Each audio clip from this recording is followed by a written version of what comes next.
कराची में रहमान डकैत ने बम धमाकों में बेनजीर भुट्टो की जान बचाई थी। धुरंधर मूवी इस वक्त हर तरफ चर्चा का विषय बनी हुई है और ऐसे में डकैत रहमान का काफी जिक्र हो रहा है। डकैत रहमान का धुरंधर में किरदार निभाया है अक्षय खन्ना ने और अक्षय खन्ना पर फिल्माए गए गाने और उसकी म्यूजिक को लेकर काफी बातचीत की जा रही है। लेकिन डकैत रहमान को लेकर जो दीवानगी देखने को मिल रही है, डकैत रहमान के बारे में हर कोई जानना चाहता है। कराची में रहमान डकैत ने बम धमाकों में एक बार किसकी जान बचाई थी? बेनजीर भुट्टो की। यह बहुत ही दिलचस्प वाकया है। भुट्टो परिवार ने लियारी के धुरंधर को धोखा दे दिया, खात्मा कराया गया। रहमान डकैत ने लियारी और आसपास अपना एक साम्राज्य स्थापित किया था। रहमान ने कराची के अंडरवर्ल्ड से राजनीतिक गलियारों तक का सफर भी किया था। उसे बेनजीर भुट्टो का करीबी माना जाता था और बेनजीर भुट्टो की एक बार रहमान डकैत ने जान भी बचाई थी। बॉलीवुड फिल्म धुरंधर ने पाकिस्तान के कराची शहर के लियारी इलाके और इसके गैंगस्टर रहमान बलोच को चर्चा में ला दिया है। फिल्म में अक्षय खन्ना ने रहमान का किरदार निभाया है, जो कि कई सालों तक लियारी का सबसे बड़ा डॉन रहा। रहमान के क्राइम के अलावा राजनेताओं में पहुंच की भी चर्चा होती थी। कहा जाता है कि एक तरफ वो क्राइम करता था, दूसरी तरफ मजलूमों का मसीहा बनता था। एक तरफ लोगों की हत्याएं करता था, वहीं वहां से लूटा पाटा सामान जो था वो गरीब लोगों की मदद करने में इस्तेमाल करता था। एक तरफ वो हत्यारा था, दूसरी तरफ वो मसीहा था। रहमान के क्राइम के अलावा राजनेताओं में पहुंच की भी चर्चा होती थी। पाकिस्तानी पीपल्स पार्टी पीपीपी की बड़ी नेता थी बेनजीर भुट्टो। बेनजीर भुट्टो से भी उसकी अच्छी खासी जान पहचान थी। दावा किया जाता है कि साल 2007 में बम धमाके से बेनजीर को बचाने वाला रहमान डकैत ही था। अक्टूबर 2007 में 9 साल के एग्जाइल के दौरान 9 साल के निर्वासन के बाद बेनजीर भुट्टो पाकिस्तान लौटी थी। 18 अक्टूबर को लाखों समर्थक कराची में उनके स्वागत में जुटे थे और इसी दौरान उनकी रैली में 2 बम धमाके हुए। बेनजीर भुट्टो इन धमाकों में बाल बाल बच गईं। धमाकों के तुरंत बाद बेनजीर एक सफेद कार से क्लिफ्टन स्थित अपने घर पहुंची थी। उस वक्त आसपास मौजूद जो लोग थे उनका यह दावा है कि भुट्टो को धमाकों से निकाल कर लाने वाला कोई और नहीं था, बल्कि रहमान डकैत ही था। उन्हें मरने से बचाने वाला रहमान डकैत ही था। रहमान ने कम उम्र में अपराध शुरू कर दिए थे। लियारी में 1980 में अब्दुल रहमान बलोच एक ऐसे परिवार में जन्मा जहां अपराध उसके बचपन से देखा था। उसका पिता खुद एक ड्रग का तस्कर था, ड्रग्स की सप्लाई करता था, तस्करी करता था, खूब पैसे कमाए। रहमान ने भी कम उम्र में ही ड्रग्स बेचना शुरू कर दिया था।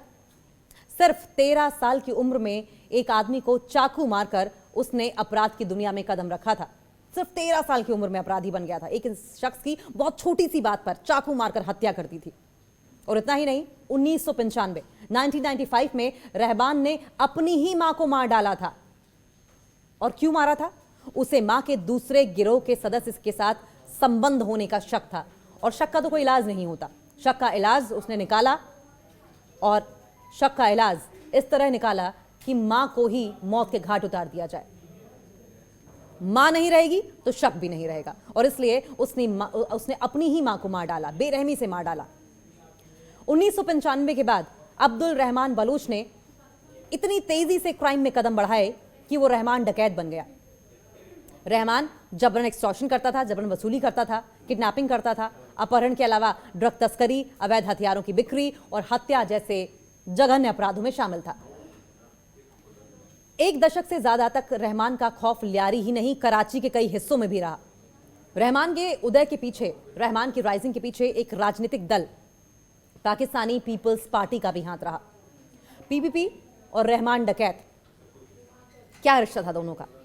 देखिए, ट्रिब्यून की एक रिपोर्ट के मुताबिक पीपीपी के एक अंदरूनी सूत्र, एक अंदरूनी जो इंटरनल सोर्सेज हैं, ये मानते हैं कि रहमान डकैत के परिवार को 1960 के दशक से ही पॉलिटिकल सिक्योरिटी मिलती रही है, राजनीतिक संरक्षण मिलता रहा है।